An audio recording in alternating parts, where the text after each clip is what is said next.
Okay, तो स्त्री movie में क्या आपने ये नोटिस किया कि सरकटा आखिर जना को ही क्यों मारना चाहता है? क्या जना सरकटे का सारा राज जानता था? क्योंकि जब बिक्की और उसके साथी सरकटे के अड्डे पर जाते हैं तो आप देखते हैं कि सरकटा जना को ही मारने की कोशिश करता है। और इस सीन में भी सरकटा गाड़ी का पीछा करते करते सबसे पहले बिक्की के पास पहुंचता है, बट उसे कुछ नहीं करता, जबकि जना और रुद्रा भैया उसके आगे होते हैं और फिर सरकटा जना के पीछे पड़ जाता है। तो यहाँ पर मैंने ये नोटिस किया कि सरकटा का मेन मकसद स्त्री को मारना होता है। तो जैसा कि बताया जाता है कि जना के अंदर स्त्री के कुछ अंश होते हैं, जिससे साफ हो जाता है कि सरकटा इसलिए जना को मारने की कोशिश करता है। और यहीं पर मैंने एक फनी डिटेल्स नोटिस की। जब सरकटा जना को काटने के लिए पीछा करता है तो रुद्रा भैया बोलते हैं कि मेरी दारू की बोतल उस पर डाल दे। तो जब जना दारू को सरकटे पर फेंकता है तो सरकटा उसे बड़े चाव से चाटने लगता है। यानी ये होता है 70 का कमाल। डिटेल्स नंबर 2, आखिर सरकटे का भाई यानी अक्षय कुमार का कैरेक्टर वो चंदेरी पुराण के फटे हुए पन्ने रुद्रा भैया के पास ही क्यों भेजता है? तो यहाँ पर जब डाकिया ये चिट्ठी रुद्रा भैया को देता है तो इस चिट्ठी पर नोटिस करेंगे तो रुद्रा भैया का नाम लिखा होता है। तो सोचने वाली बात है कि आखिर अक्की जो सरकटा का भाई है वो रुद्रा भैया को ही चिट्ठी क्यों भेजता है? इससे ये पता चलता है कि अक्की पहले से ही रुद्रा भैया को अच्छी तरह से जानता हो, या फिर उसका कोई खबरी हो जो चंदेरी में रहता है, जो अच्छी तरह से ये जानता है कि रुद्रा भैया एक लेखक है जो ये चीज लोगों को अच्छी तरह से पढ़कर समझा सकता है। डिटेल्स नंबर 3, इस सीन में रुद्रा भैया सरकटे के बारे में बता रहे होते हैं कि चंद्रभान जो चंदेरी का मुखिया था वह अय्यास और शराबी था। चंद्रभान और उसके साथ ही एक तवायब का मुजरब देखा करते थे। तवायब ने जब विवाह करने की कोशिश की तब इन पापियों ने मिलकर उसके पति का गला काट दिया और फिर उसकी छोटी बच्ची के सामने ही उन दोनों को आग में जला दिया। उसके बाद जब वो तवायब स्त्री बनकर आती है तो स्त्री ने चंद्रभान और उसके साथियों के सर काटकर उन्हें 2 गज जमीन के नीचे गाड़ दिया और वो सरकटी लाशें आज भी कहीं पर दफन है। अब यहाँ पर मैंने 2 हिडन डिटेल्स निकाली। पहली तो जब स्त्री और उसके पति को चंद्रभान यानी सरकटा जलाता है तो उसकी बेटी वहीं पर रहती है, यानी वो बेटी कोई और नहीं श्रद्धा का कैरेक्टर ही होता है। क्योंकि यहाँ पर जब विक्की और श्रद्धा इस मूर्ति को देखते हैं तो विक्की बोलता है कि इस मूर्ति में छोटी बच्ची कौन है? तो श्रद्धा का रिएक्शन ही बता देता है कि वही स्त्री की बेटी है, लेकिन वह फिर भी नहीं बताती। लेकिन यहाँ पर एक और डिटेल्स पूरा कंफ्यूज करती नजर आती है कि जब तवायब विवाह करती है तो चंद्रभान और उसके साथी उसको मार देते हैं। तो इतनी जल्दी उसकी बेटी कहाँ से आ गई, वो भी इतनी बड़ी? अब ये डिटेल श्रद्धा के कैरेक्टर पर सस्पेंस बना कर रखता है कि क्या सच में श्रद्धा स्त्री की बेटी है या फिर कोई और, क्योंकि लास्ट में जब स्त्री उसकी तरफ देखती है तो वह उसे पहचान नहीं पाती। डिटेल्स नंबर 4, ओके, तो स्त्री वापस आकर चंद्रभान और उसके साथियों का गला काटकर उन्हें दफन कर देती है। तो हम जानते हैं कि उनमें से सिर्फ चंद्रभान ही जिंदा होकर वापस आता है स्त्री से बदला लेने के लिए, लेकिन उसके दोस्त नहीं आते। तो यहाँ पर क्या ये कहना सही होगा कि ये जो सरकटे की अस्थियां हैं लोटे में भरकर अक्की के पास उसके साथी ही पहुँचाते हैं ताकि उनका दोस्त चंद्रभान भी फिर से जिंदा हो सके? यहाँ पर एक और थियरी बनती है कि शायद हमें स्त्री 3 के अंदर बहुत सारे सरकटे दिख सकते हैं। डिटेल्स नंबर 5, सरकटे के बारे में क्या आपने ये नोटिस किया? सरकटे के सर को अगर आप 2 हिस्से में काटोगे तो 2 पार्ट होंगे, बट यहाँ पर जब बिक्की सरकटे के सर को काटता है तो उसके 3 पार्ट हो जाते हैं। वो कैसे? दरअसल इसके पीछे भी एक राज छुपा है। देखिए, सरकटे के केस में अगर उसके सर काटे जाते हैं तो वो जमीन पर गिरते हैं तो फिर से जिंदा हो जाते हैं और एक के डबल सर हो जाते हैं। जबकि आप नोटिस करेंगे तो जब भेड़िया आता है तो वो भी सरकटे के सर को सिर्फ इधर उधर फेंकता है जिससे वो फिर से जिंदा हो जाते हैं, लेकिन लास्ट में उसे खोलते हुए लावा के अंदर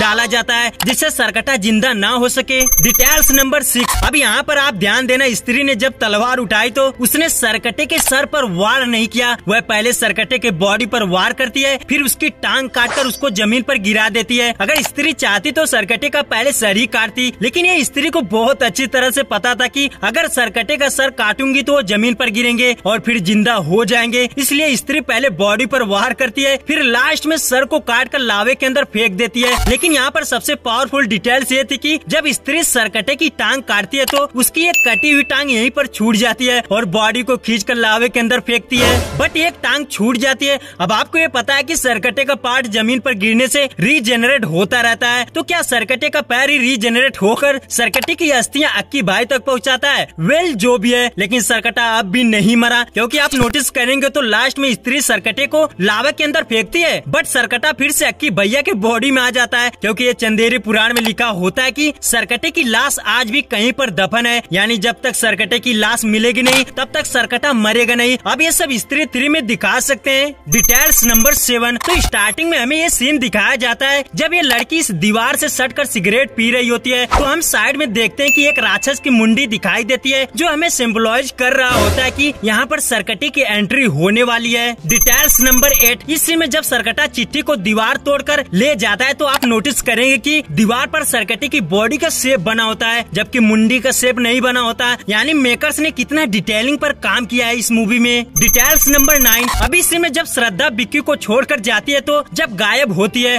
तो विक्की उसे पकड़ने की कोशिश करता है। तभी हम देखते हैं कि विक्की के हाथ में फूल की एक पंखुड़ियाँ होती हैं, जिससे उसके अंदर कुछ पावर आ जाती है। यहाँ पर आपने ये नोटिस किया कि विक्की के हाथ में ये पंखुड़ी आई कहाँ से? तो मैंने ये चीज यहाँ पर नोटिस किया, जब विक्की रुद्रा भैया और बिट्टू से बात कर रहा होता है तो अपने हाथ में देखता है तो यहाँ पर ये पंखुड़ी होती है। अब ये आई कहाँ से? तो इसके जस्ट पहले विक्की श्रद्धा के साथ गाना गा रहा होता है, तो उसमें आप नोटिस करेंगे तो बहुत सारे फूल और पत्तियाँ उड़ रहे होते हैं। तो जब रुद्रा भैया आते हैं तो विक्की बोलता है कि मैं स्त्री के साथ था और यहाँ पर फूल पत्तियाँ उड़ रही थी, लेकिन रुद्रा भैया बोलते हैं कि कहाँ है पत्तियाँ, ये तेरा वहम है, स्त्री यहाँ पर नहीं आई थी। तो सबूत के तौर पर ये पत्ती उसके हाथ में होती है, जो इंडिकेट कर रहा था कि विक्की श्रद्धा से बहुत अच्छी तरह से अटैच है, ये उसका वहम नहीं है। डिटेल्स नंबर 10, इस सीन में श्रद्धा विक्की को छोड़कर आखिर जाती कहाँ है? जैसा कि सरकटे का अड्डा होता है तो श्रद्धा भी तो कहीं पर रहती होगी। जैसा कि चंदेरी पुराण में बताया जाता है कि सरकटा यानी चंद्रभान स्त्री और उसके पति को मार देता है उसकी बेटी के सामने, बट उसकी बेटी के बारे में आगे कुछ भी नहीं बताया जाता कि आखिर सरकटा उसे मारता है या फिर जिंदा छोड़ देता है। अब आपको पता है कि चंदेरी पुराण कई साल पुराना है और ये घटना उससे भी पुरानी है। अगर ये मान लेते कि श्रद्धा स्त्री की बेटी है तो वो इतनी जवान कैसे?